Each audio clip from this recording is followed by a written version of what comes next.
Bismillahirrahmanirrahim. Assalamualaikum warahmatullahi wabarakatuh. Perkenalkan, nama saya Hairum Nisa Rauf dengan NIM 210903 502025.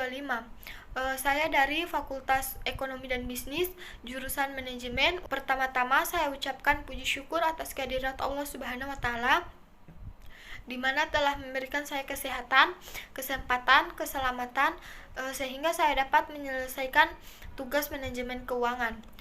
Yang terhormat Ibu Asniawati SE MSI selaku dosen pengajar manajemen keuangan. Di sini saya membawakan materi tentang analisis laporan keuangan. Analisis laporan keuangan merupakan analisis mengenai kondisi keuangan suatu perusahaan yang melibatkan neraca dan laba rugi. Yang pertama, neraca. Neraca merupakan laporan yang menggambarkan jumlah kekayaan atau harta, kewajiban atau hutang, dan modal dari suatu perusahaan pada saat tertentu. Neraca biasanya disusun pada akhir tahun seperti 31 Desember. Kekayaan atau harta disajikan pada sisi aktiva. Sedangkan kewajiban atau hutang dan modal sendiri disajikan dari sisi priva. Dengan demikian, dalam neraca dapat dilihat bahwa kekayaan sama dengan hutang tambah modal. Yang kedua yaitu laporan laba rugi. Laporan laba rugi merupakan laporan yang menggambarkan jumlah penghasilan atau pendapatan dan biaya dari suatu perusahaan pada periode tertentu. Sebagaimana halnya neraca, laporan laba rugi biasanya juga disusun setiap akhir tahun seperti 31 Desember. Dalam laporan ini disusun penghasilan dan biaya terjadi selama 1 tahun, yaitu mulai tanggal 1 Januari sampai tanggal 31 Desember tahun yang bersangkutan. Dari laporan laba rugi ini akan diperoleh laba atau rugi perusahaan. Apabila penghasilan lebih besar dari biaya akan terjadi laba, sedangkan jika penghasilan laba kecil dari biaya maka perusahaan mengalami kerugian. Oleh karena itu, apabila neraca menunjukkan posisi keuangan pada saat tertentu, maka laporan laba rugi menunjukkan laba atau rugi perusahaan selama periode tertentu. Dengan demikian, laporan laba rugi dapat diformalisasikan bahwa laba sama dengan penghasilan kurang biaya. Dari laporan keuangan neraca dan laba rugi dapat dihasilkan beberapa laporan, yaitu laporan laba ditahan, laporan sumber dan penggunaan dana, dan laporan aliran kas. Yang kedua yaitu analisis rasio keuangan atau as of financial ratio. Laporan keuangan yang baik dan akurat dapat menyediakan informasi yang berguna, antara lain yang pertama yaitu mengambil keputusan investasi, yang kedua yaitu keputusan pemberian kredit, yang ketiga yaitu penilaian aliran kas, yang keempat yaitu penilaian sumber-sumber ekonomi, yang kelima yaitu melakukan klaim terhadap sumber-sumber dana, yang keenam yaitu menganalisis perubahan-perubahan yang terjadi terhadap sumber-sumber dana, dan yang terakhir yaitu menganalisis pengguna dana. Analisis laporan keuangan yang banyak digunakan adalah analisis tentang rasio keuangan. Berdasarkan sumber analisis, rasio keuangan dapat dibedakan menjadi dua. Yang pertama yaitu perbandingan internal, yaitu membandingkan rasio pada saat ini dengan rasio pada masa lalu dan masa yang akan datang dalam perusahaan yang sama. Yang kedua yaitu perbandingan eksternal dan sumber-sumber rasio industri, yaitu membandingkan rasio perusahaan dengan perusahaan-perusahaan sejenis atau dengan rata-rata industri pada saat yang sama. Yang ketiga berikutnya yaitu jenis-jenis rasio. Secara garis besar ada 4 jenis rasio yang dapat digunakan untuk menilai kinerja keuangan perusahaan, yaitu rasio likuiditas, rasio aktivitas, rasio leverage, dan rasio profitabilitas. Keempat jenis rasio tersebut dijelaskan sebagai berikut. Yang pertama yaitu rasio likuiditas, yaitu rasio yang menunjukkan hubungan antara kas perusahaan dan aktiva lancar lainnya dengan hutang lancar. Rasio likuiditas digunakan untuk mengukur kemampuan perusahaan dalam memenuhi kewajiban-kewajiban finansialnya yang harus segera dipenuhi atau kewajiban jangka pendek. Yang kedua yaitu rasio aktivitas atau dikenal juga sebagai rasio efisiensi, yaitu rasio yang mengukur efisiensi perusahaan dalam menggunakan aset-asetnya. Yang ketiga yaitu rasio leverage finansial, yaitu rasio yang mengukur seberapa banyak perusahaan menggunakan dana dari hutang atau pinjaman. Yang keempat yaitu rasio keuntungan atau rentabilitas, yaitu rasio yang menunjukkan kemampuan perusahaan untuk memperoleh keuntungan dari penggunaan modalnya. Baik, selanjutnya yaitu analisis laporan neraca pada perusahaan PT Mitra di tanggal 31 Desember 2011 dan 2012. Aktiva yang dimiliki perusahaan PT Mitra ini yang pertama yaitu kas. Kas pada tahun pertama kas. Baik, selanjutnya yaitu analisis laporan neraca pada perusahaan PT Mitra di tanggal 31 Desember 2011 dan 2012. Aktiva yang dimiliki oleh perusahaan PT Mitra ini yang pertama yaitu kas. Pada tahun 2011 perusahaan PT Mitra ini memiliki kas sebesar 1.424.000, sedangkan pada tahun kedua memiliki kas sebesar 1.400.000. Yang kedua yaitu piutang dagang. Piutang dagang ini pada tahun pertama memiliki nilai sebesar 5.424.000 dan pada tahun 2012 memiliki nilai sebesar 5.920.000. Berikutnya yaitu persediaan. Persediaan ini memiliki nilai pada tahun pertama persediaan memiliki nilai sebesar 10.632.000 dan pada tahun 2012 bernilai sebesar 9.880.000. Yang berikutnya yaitu biaya yang dibayar di muka. Biaya yang dibayar di muka ini pada tahun 2011 yaitu bernilai sebesar 168.000 dan pada tahun 2012 sebesar 136.000. Terus selanjutnya aktiva lancar.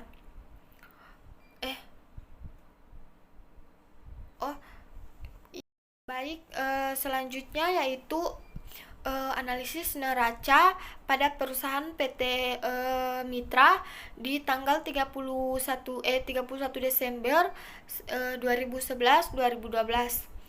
Yang pertama Baik, selanjutnya yaitu analisis laporan neraca pada perusahaan PT Mitra di tanggal 31 Desember tahun 2011 dan 2012. Aktiva yang dimiliki oleh perusahaan PT Mitra ini yang pertama yaitu kas. Pada tahun pertama perusahaan PT Mitra memiliki kas sebesar pada tahun 2011 perusahaan PT Mitra ini memiliki kas sebesar 142.000 dan tahun kedua atau tahun 2011 memiliki kas yang bernilai 1.400.000. Yang berikutnya yaitu piutang dagang. Piutang dagang pada tahun pertama berjumlah 5.424.000 dan pada tahun kedua sebesar 5.920.000. Berikutnya yaitu persediaan. Persediaan yang dimiliki oleh PT Mitra ini sebesar 10.632.000 di tahun pertama, dan di tahun kedua yaitu 9.880.000. Yang berikutnya yaitu biaya yang dibayar di muka. Pada tahun pertama atau tahun 2011, PT Mitra ini memiliki biaya yang dibayar di muka sebesar 168.000 dan di tahun kedua yaitu 136.000. Yang berikutnya yaitu piutang pajak. Piutang pajak yang dimiliki oleh perusahaan mitra di tahun 2011 sebesar 280.000 dan di tahun kedua atau tahun 2012 sebesar 2.232.000. Oke, yang berikutnya aktiva lancar. Aktiva lancar dari semua nilai dari semua biaya perusahaan PT Mitra ini, aktiva lancar total aktiva lancar. Baik, selanjutnya yaitu analisis neraca perusahaan PT Mitra pada tanggal 31 Desember tahun 2011-2012. Aktiva. Aktiva yang dimiliki oleh perusahaan PT Mitra ini, yang pertama yaitu kas. Pada tahun pertama atau tahun 2011, perusahaan PT Mitra ini memiliki kas sebesar 1.424.000 dan tahun kedua atau tahun 2012 bernilai 1.400.000. Selanjutnya yaitu piutang dagang. Piutang dagang yang dimiliki oleh PT Mitra pada tahun 2011 berjumlah bernilai 5.424.000 dan di tahun kedua atau tahun 2012 sebesar 5.920.000.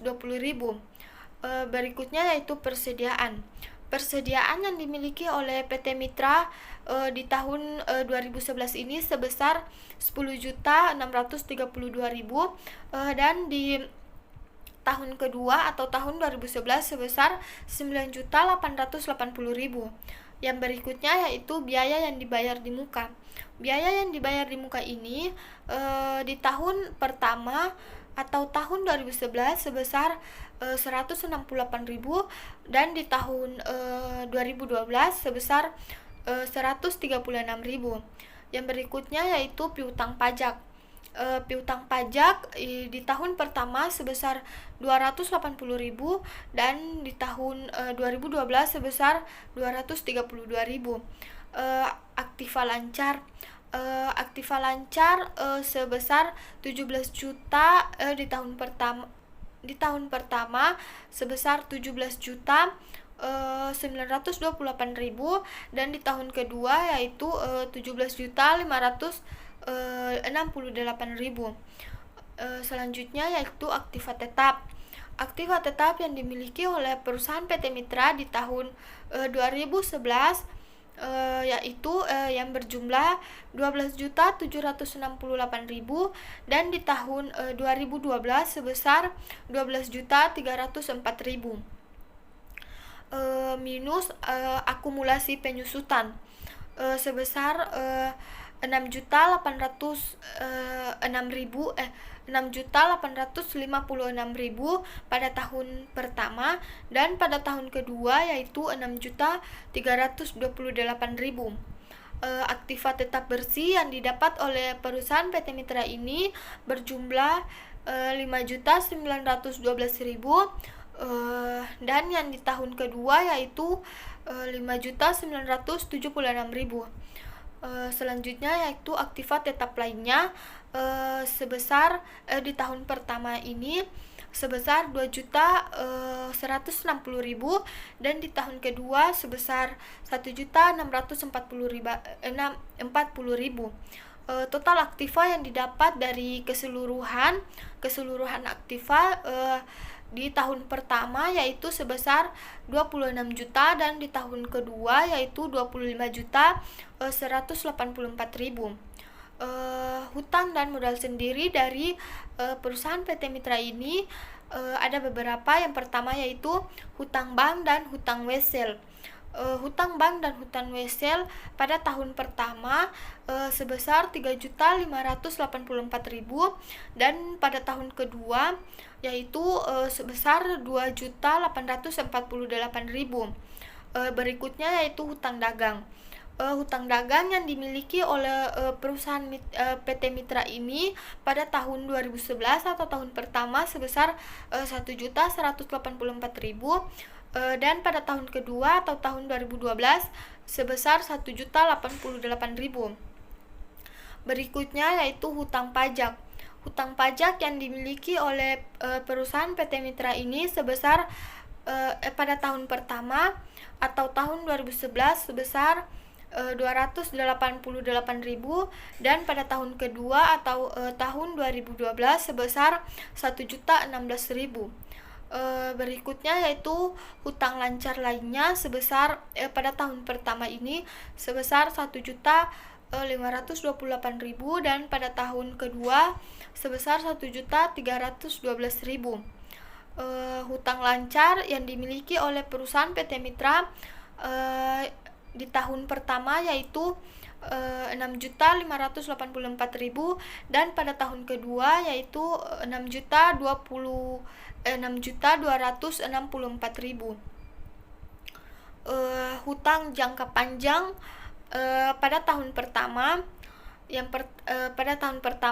bernilai sejumlah 5.048.000 dan pada tahun kedua 5.016.000. Modal sendiri yang dimiliki oleh perusahaan PT Mitra yang pertama yaitu saham biasa yang bernominal 8.000. Pada tahun pertama saham biasa nominal 8.000 ini berjumlah 3.368.000 dan pada tahun kedua 3.368.000. Berikutnya yaitu tambahan modal. Tambahan modal yang dimiliki oleh perusahaan PT Mitra pada tahun pertama yaitu 2.888.000 dan pada tahun kedua yaitu 2.888.000. Yang berikutnya yaitu laba yang ditahan. Laba yang ditahan pada tahun pertama sebesar 8.112.000 dan pada tahun kedua 7.648.000. Total hutang dari modal sendiri pada perusahaan PT Mitra ini pada tahun pertama yaitu 26 juta dan pada tahun kedua 25.184.000. Selanjutnya, adapun laporan laba rugi perusahaan PT Mitra pada tahun 2011 dan 2012 dapat dilihat pada analisis laporan laba rugi pada tanggal 31 Desember 2011 dan 2012. Yang pertama yaitu penjualan bersih. Penjualan bersih yang didapat oleh perusahaan PT Mitra pada tahun 2011 berjumlah 31.936.000 dan pada tahun kedua yaitu atau tahun 2012 yaitu 29.768.000. Yang berikutnya yaitu harga pokok penjualan. Harga pokok penjualan yang didapatkan oleh perusahaan PT Mitra pada tahun 2011 berjumlah 21.440.000 dan pada tahun kedua berjumlah 20 juta. Berikutnya yaitu laba kotor. Laba kotor yang dimiliki oleh perusahaan PT Mitra pada tahun 2011 berjumlah 10.496.000 dan pada tahun 2012 berjumlah 9.768.000. Selanjutnya yaitu biaya penjualan umum dan administrasi pada tahun 2011 sebesar 7.296.000 dan pada tahun kedua yaitu 6.728.000. laba usaha sebelum bunga dan pajak atau EBIT sebesar 3.200.000 pada tahun pertama, dan pada tahun kedua 3.040.000. Berikutnya yaitu biaya bunga. Biaya bunga pada tahun pertama berjumlah 680.000 dan pada tahun kedua yaitu 5.060.000. Berikutnya yaitu laba sebelum pajak atau EBT. Pada tahun pertama, laba sebelum pajak ini memiliki berjumlah 2.520.000 dan pada tahun kedua 2.480.000. Pajak yang dimiliki oleh perusahaan PT Mitra pada tahun pertama berjumlah 912.000 dan pada tahun kedua yaitu 896.000. Berikutnya yaitu laba sebelum pajak. Laba sebelum pajak pada perusahaan PT Mitra ini sebesar 1.608.000 dan pada tahun kedua yaitu 1.584.000. Berikutnya yaitu dividen kas. Dividen kas yang dimiliki oleh perusahaan PT Mitra pada tahun 2011 atau tahun pertama sebesar 1.144.000 dan pada tahun 2012 atau tahun kedua sebesar 1.040.000. Berikutnya peningkatan laba yang ditahan dari perusahaan PT Mitra pada tahun 2011 atau tahun pertama sebesar 464.000 dan pada tahun kedua atau tahun 2012 sebesar 5.044.000. Baik, berikutnya yaitu likuiditas rasio atau rasio-rasio likuiditas.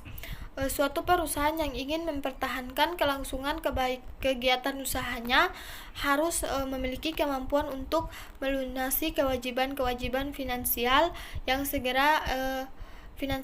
segera dilunasi. Dengan demikian, likuiditas merupakan indikator kemampuan perusahaan untuk membayar atau melunasi kewajiban-kewajiban finansial pada saat jatuh tempo dengan mempergunakan aktiva lancar yang tersedia. Berikut ini akan disajikan dua macam likuiditas yang bisa dipergunakan dalam perusahaan sebagai berikut. Yang pertama yaitu current ratio atau rasio lancar. Current ratio merupakan perbandingan antara aktiva lancar dengan hutang lancar. Aktiva lancar terdiri dari kas, surat-surat berharga, piutang, dan persediaan. Sedangkan hutang lancar terdiri dari hutang dagang, hutang wesel, hutang pajak, hutang gaji atau upah, dan hutang jangka pendek lainnya. Baik, berikutnya yaitu selanjutnya yaitu